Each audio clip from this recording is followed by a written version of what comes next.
Hey guys, so sorry I can't be there. Baby Jerry's not feeling real good, so I should be there this afternoon.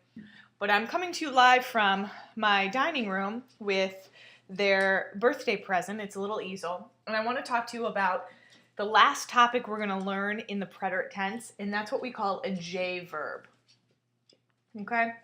And a J verb it affects certain verbs. And the one we're going to learn about today is the verb decir. And decir means to say or to tell. You're going to want to take these down in your notes, okay?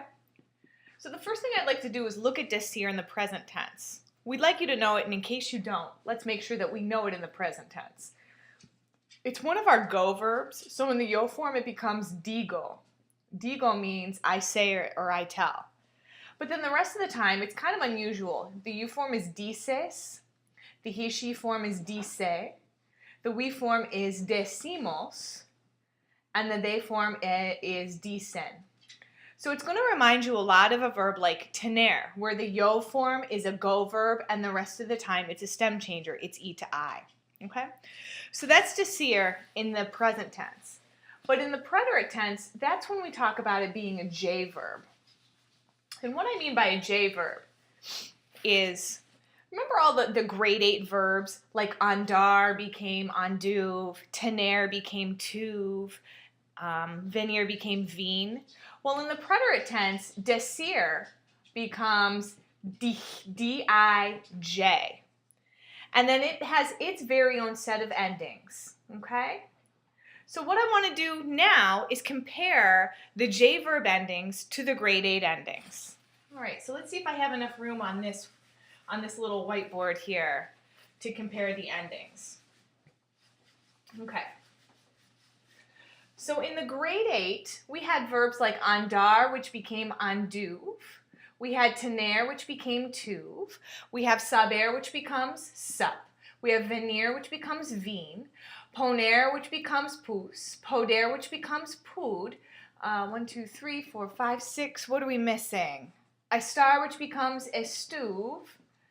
And then I can't think of the last one. It'll come to me. Oh, querer, which becomes quis. And the endings for these in the preterite tense are e, no accent, iste, o, no accent, loop, imos, and ieron. Well, the verb decir is really similar in a lot of these ways. So decir, to say or to tell, becomes dich, D-I-J. And the endings for J verbs are almost the same as the grade 8, except for the they form, it drops the I. So the endings here for all J verbs, we're only learning one today, are going to be E, no accent, iste, O, no accent, imos, and then in the they form, the only thing that's different is it's going to drop the I. So it's just eron. All right? So if we were to take the verb decir and conjugate it straight through to say I said is dije. You said is dijiste. He or she said is dijo. We said is dijimos. And they said is dijeron. All right, guys, I hope this works out, and I hope you got those notes. If not, you can watch this over and over and over again.